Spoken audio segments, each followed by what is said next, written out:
Assalamualaikum warahmatullahi wabarakatuh. Selamat datang di channel Media Pintar. Kali ini kita akan membahas tentang SKP pertanian, khususnya penyuluh pertanian ya teman-teman, part 71. Bagi teman-teman yang belum menonton part sebelumnya, silahkan ditonton ya. Jangan lupa like, comment, share, and subscribe, dan klik tombol loncengnya agar teman-teman bisa update video-video terbaru. Oke, langsung saja kita ke contoh soal nomor 11. Pelaksanaan konservasi tanah dan air meliputi program-program berikut kecuali A. Perlindungan sumber daya lahan dan air, B. Pelestarian sumber daya lahan dan air, C. Pengolahan lahan secara tepat guna, atau D. Pengelolaan kualitas lahan dan air.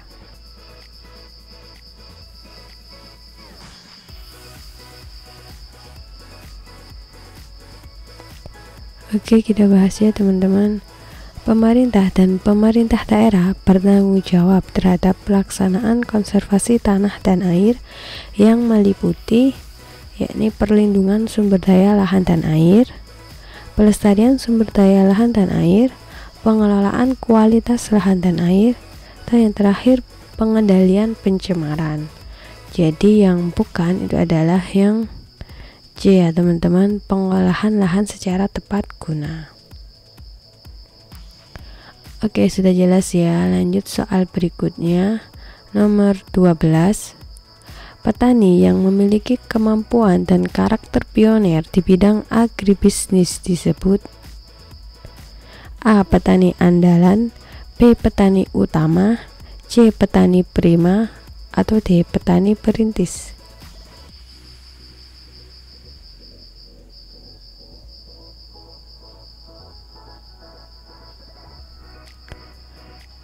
Oke, kita bahas ya teman-teman.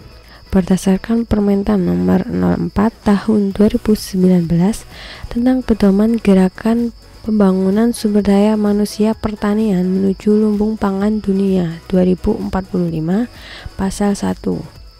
Petani andalan adalah petani yang memiliki kemampuan dan karakter pionir di bidang agribisnis. Jadi jawaban yang paling tepat untuk nomor 12 adalah yang A ya teman-teman, petani andalan. Oke, lanjut ya soal berikutnya, nomor 13. Batas usia maksimal untuk dapat dikatakan sebagai petani milenial adalah A. 35 tahun, B. 39 tahun, C. 40 tahun, atau D. 42 tahun.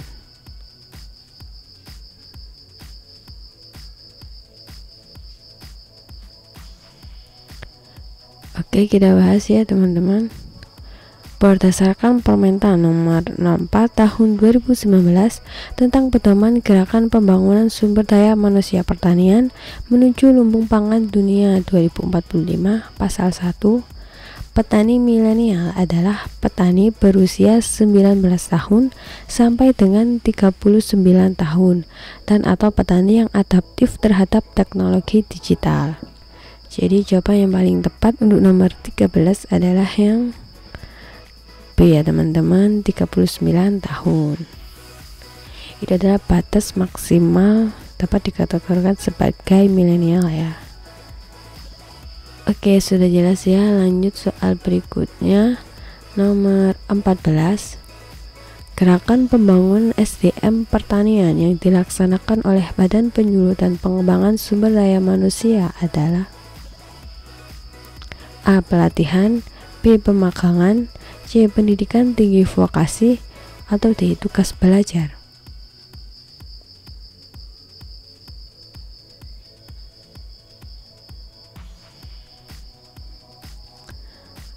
Oke, kita bahas ya teman-teman. Berdasarkan Permentan nomor 04 tahun 2019 tentang pedoman gerakan pembangunan sumber daya manusia pertanian menuju lumbung pangan dunia 2045, pasal 7 ayat 2, gerakan pembangunan SDM pertanian melalui pendidikan tinggi vokasi dan atau sertifikasi kompetensi sebagaimana dimaksud dalam pasal 6 huruf I dan huruf J dilaksanakan oleh Badan Penyuluh dan Pengembangan Sumber Daya Manusia. Jadi jawaban yang paling tepat untuk nomor 14 adalah yang C ya teman-teman, pendidikan tinggi vokasi. Oke, sudah paham ya. Lanjut soal berikutnya, nomor 15. Gerakan pembangunan SDM pertanian secara teknis dilaksanakan oleh unit kerja A. Eselon 1, B. Eselon 2, C. Eselon 3, atau D. Eselon 4.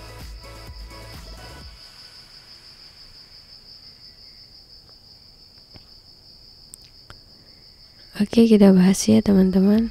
Berdasarkan Permentan nomor 4 tahun 2019 tentang pedoman gerakan pembangunan sumber daya manusia pertanian menuju lumbung pangan dunia 2045, pasal 25. Gerakan pembangunan SDM pertanian secara teknis dilaksanakan oleh unit kerja Eselon 1, lingkup Kementerian Pertanian. Jadi jawaban yang paling tepat untuk nomor 15 adalah yang A ya teman-teman, Eselon 1. Oke, lanjut ya soal berikutnya, nomor 16. SDM pertanian meliputi aparatur dan non-aparatur. Yang termasuk non-aparatur adalah A. Pejabat fungsional, B. Pejabat struktural, C. Pelaku usaha, atau D. Pejabat pelaksana.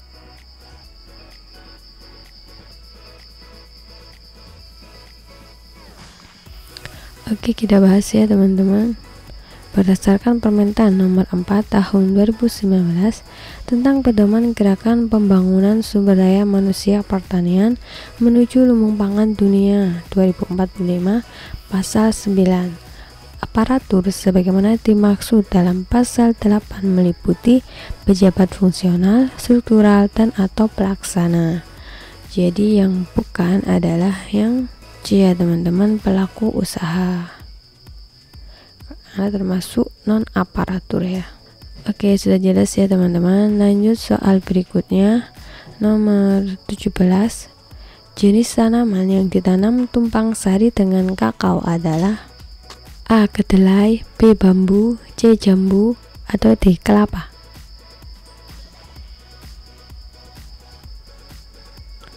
Oke, jawabannya yang mana teman-teman? Ya, jawaban yang paling tepat adalah yang D ya, kelapa. Oke, lanjut soal berikutnya, nomor 18. Kedelai yang disimpan dalam waktu lama harus dijemur setiap A. 1 bulan, B. 2 bulan, C. 4 bulan, atau D. 6 bulan.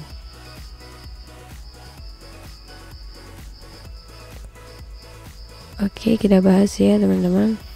Kedelai yang disimpan dalam waktu lama harus dijemur lagi setiap 2-3 bulan sekali untuk mengurangi kadar airnya sekitar 9-11%.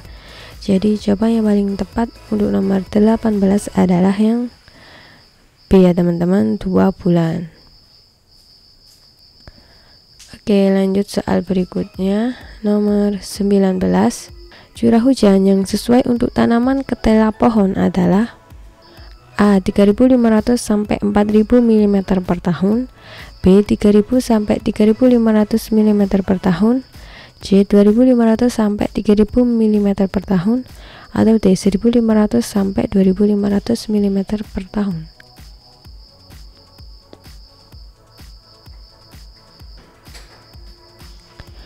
Oke, kita bahas ya teman-teman. Curah hujan yang sesuai untuk tanaman ketela pohon antara 1.500 sampai 2.500 mm per tahun. Jadi jawaban yang paling tepat untuk nomor 19 adalah yang D ya teman-teman, 1.500 sampai 2.500 mm per tahun. Oke, lanjut soal berikutnya, nomor 20. Wilayah dengan tanah grumosol atau kaya kalsium sangat cocok sebagai tempat untuk kawasan tanaman A. Cabai, B. Bawang merah, C. Jeruk, atau D. Tebu.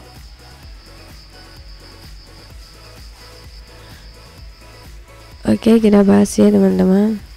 Salah satu syarat kriteria khusus kawasan Curug adalah mengutamakan wilayah dengan tanah grumosol atau kaya kalsium dan amplitudo suhu lebih besar atau sama dengan 10 derajat Celcius. Jadi jawaban yang paling tepat untuk nomor 20 adalah yang C ya teman-teman, jeruk. Oke, sudah paham ya? Sekian video dari saya. Terima kasih, semoga bermanfaat. Jangan lupa like, comment, share, and subscribe channel Media Pintar. Semoga teman-teman bisa mendapatkan nilai yang terbaik pada saat tes SKB nanti dan menjadi ASN tahun ini. Oke, sampai jumpa. Bye-bye. Wassalamualaikum warahmatullahi wabarakatuh.